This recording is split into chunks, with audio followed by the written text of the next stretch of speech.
So guys, it's that time of the year again. It's the most important time of the year for me. And unfortunately, the green one is not currently. I don't currently have access to the green Snuggie. But we got the red Snuggie on. But also there was this draft lottery thing that happened.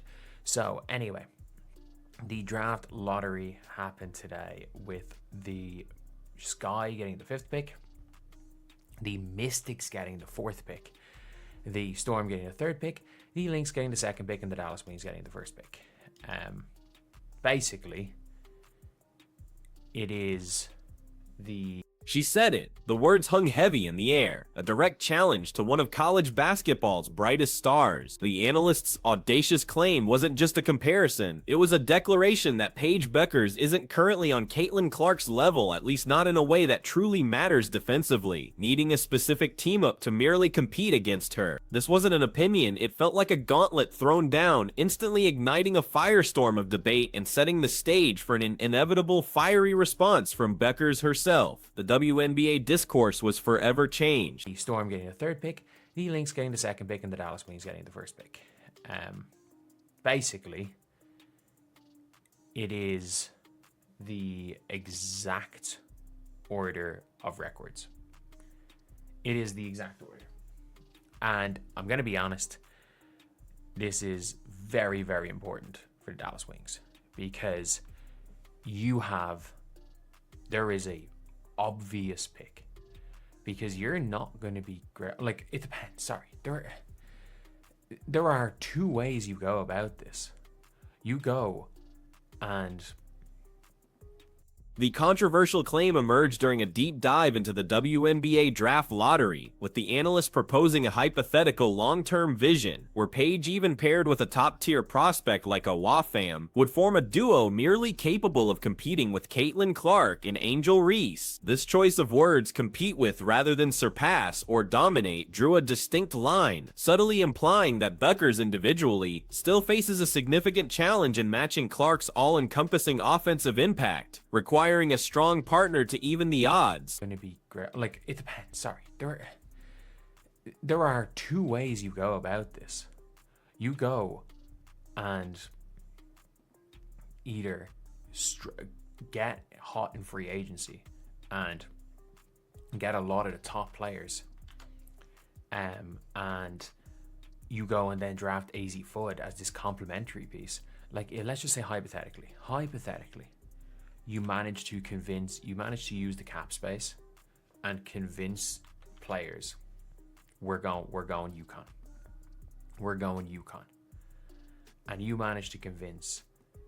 The analyst didn't pull any punches, stating explicitly that Paige has a little bit to go to be Caitlin Clark. This wasn't a casual observation, it was a blunt public assessment of their current standing and future trajectory. The implication was clear. While Clark is already operating at an elite record-breaking level, Bueckers is still on a developmental path, striving to reach that same peak. This unvarnished evaluation immediately put immense pressure on Paige, directly challenging her status as an undeniable singular force.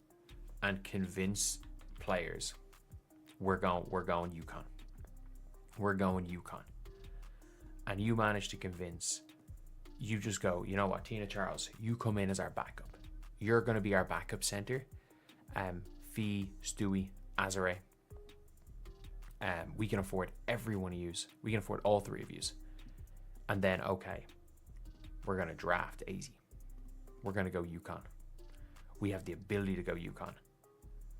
And with this weird free agency, look, it's in Dallas, but I mean, doesn't really matter where it is. Where it's going to be connected. Adding fuel to the fire, the analyst predicted that Paige might only at some stage in her career hit the heights of rookie Caitlin Clark. This long-term forecast positioned Bueckers as perpetually chasing Clark's initial, explosive impact. To suggest that a player of Paige's caliber would take years to match a rookie season from her peer is a truly audacious statement, framing her journey as an uphill battle, constantly measured against the immediate, unparalleled success of her rival. It was a pointed commentary. In Dallas.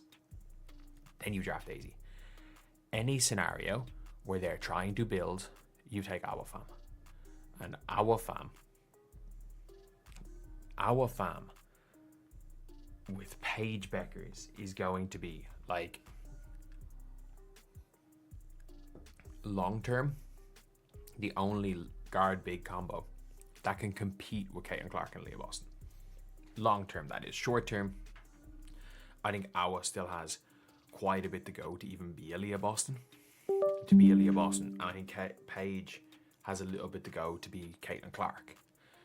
The entire context for this audacious comparison stemmed from the Dallas Wings securing the #1 pick in the WNBA draft. The Analyst proposal involved drafting AOA Fam as a crucial complementary piece to Paige Bueckers, positing this specific combination as the only guard-big duo that can compete with Caitlin Clark long-term. This strategic framework underscored a belief that individual brilliance, even Paige's, might not be enough to counter Clark, necessitating a foundational partnership for future contention. It's not going to happen in both of their year ones, but the chance is when they're both off their rookie deals, this is a duo that can compete for a championship.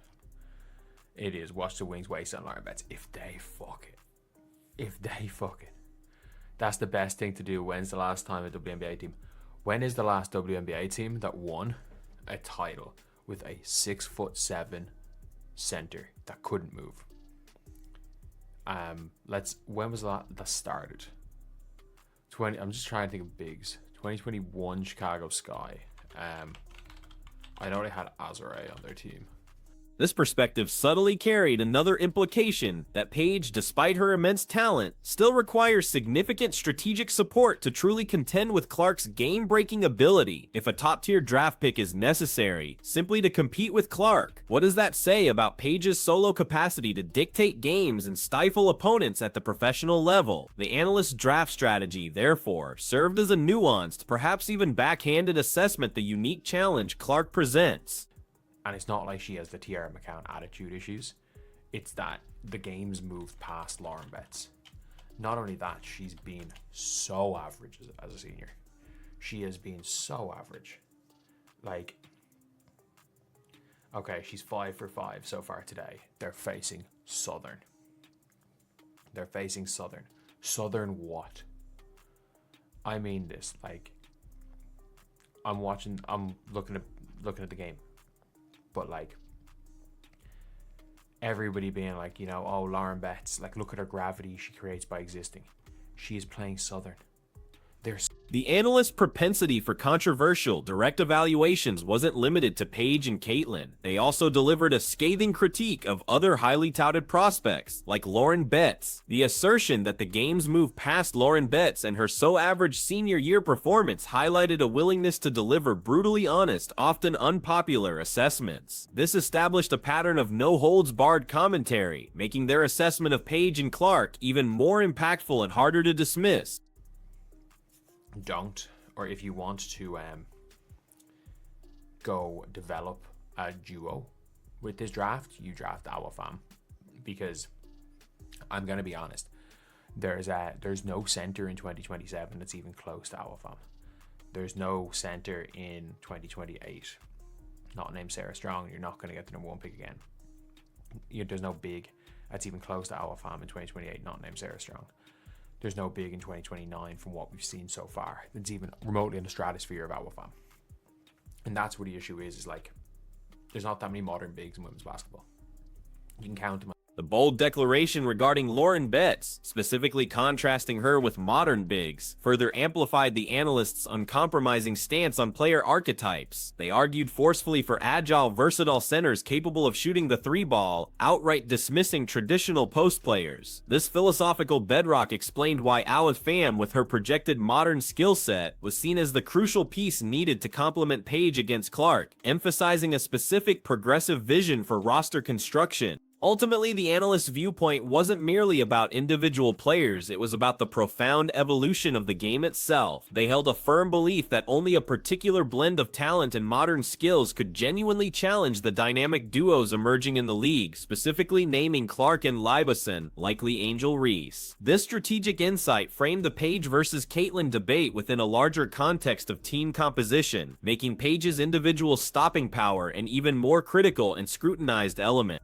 The discussion then pivoted to the immediate future for the Dallas Wings, laying out two distinct paths. The analyst proposed either going all in on free agency to win a title immediately and then drafting a complementary piece, or committing to developing a duo with this draft by selecting AOA fam for a championship run in 3 to 4 years. This critical choice directly impacted the narrative around Paige Bueckers, suggesting her need for a significant win-now free agency haul or a patient long-term build to eventually challenge Clark. This win-now versus win-later dilemma implicitly underscored the perceived timeline for Paige reaching her ultimate, Clark-level potential. If Dallas pursued the immediate win-now route, it would mean pairing Paige with established WNBA stars, implying she isn't quite ready to lead a championship charge on her own, or even with a single rookie. This implicitly reinforces the analyst's initial statement about Paige still having a little bit to go to be at Clark's level, adding another layer to the controversy.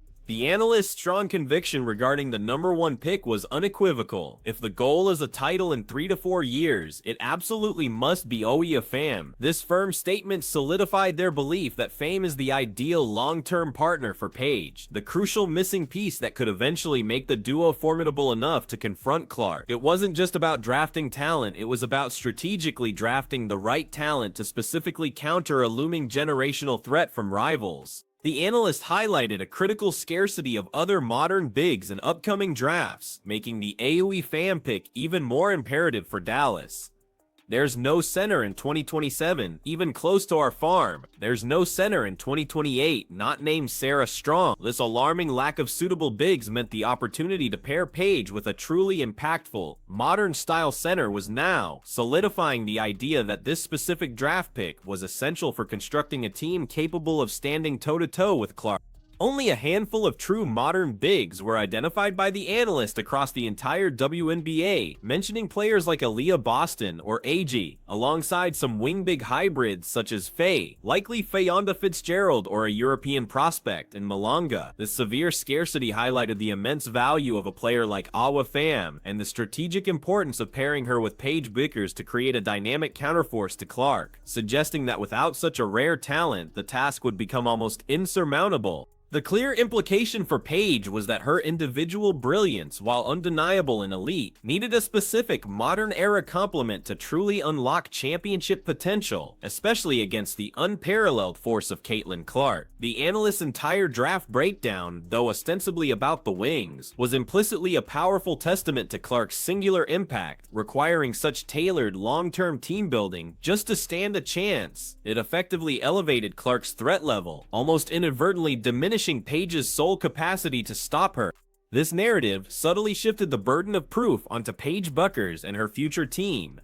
To genuinely challenge Clark, they wouldn't just need a good team, they'd need a perfectly constructed modern team anchored by a generational big. The analyst's statements, therefore, were less about direct criticism of Paige and more about quantifying the immense challenge that Caitlin Clark presents to the entire league, and how Paige's path to overcoming that challenge is a long, specific, and collaborative one. The analyst's commentary culminated in a dramatic, almost insulting warning, drafting Lauren Betts. You might as well put up your hand and say, I think it's still 1995. This stark dismissal of a traditional center underscored the radical shift the analyst believes is necessary to achieve victory in the modern WNBA. This unwavering commitment to a specific forward-thinking strategy for team building firmly reinforces the gravity of their assessment of Paige's current standing relative to Clark's impact. Such fiery rhetoric surrounding player evaluations isn't merely for shock value. It reflects a deep conviction about the future landscape of women's basketball. For an analyst to openly declare Paige Bueckers as still striving to match a rookie version of Caitlin Clark within the very context of team building specifically designed to compete against her, reveals a profound and potentially controversial insight into how the top talents are currently perceived.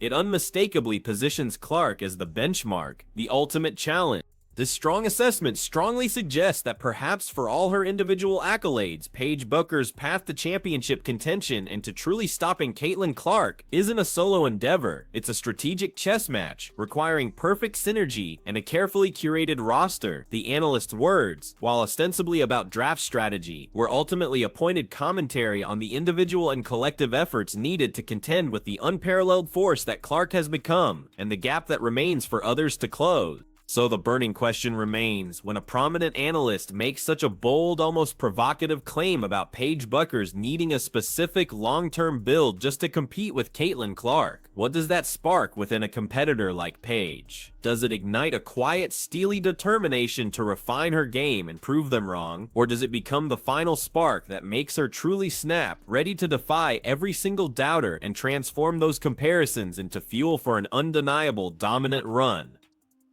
The league waits eagerly for her answer.